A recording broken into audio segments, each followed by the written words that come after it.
Okay, Assalamualaikum. Hari ni kita nak try buat tutorial nak download King TV.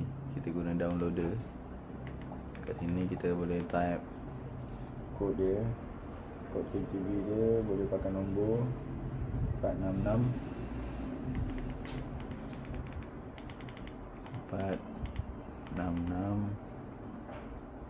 313. Oh, sorry. 313.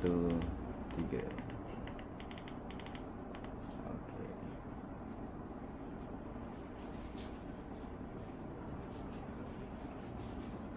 Ni proses nak download dia. Yang mana tak tahu kita boleh terus ajar sekali, senang. Okey, download. Biar dia download.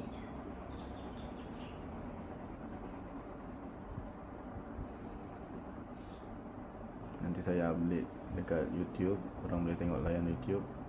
Jangan lupa subscribe.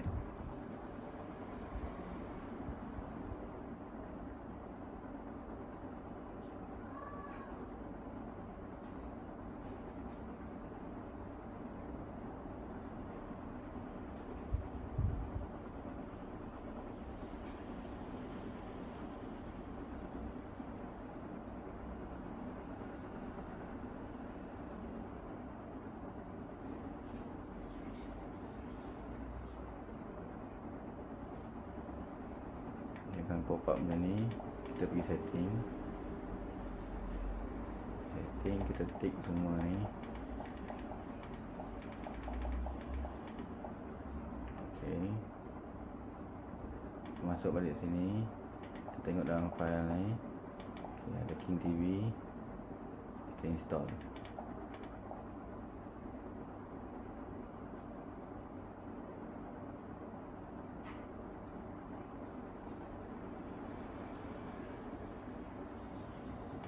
Open. Dah siap. Save. Korang boleh masukkan password dengan user korang. Selamat menonton.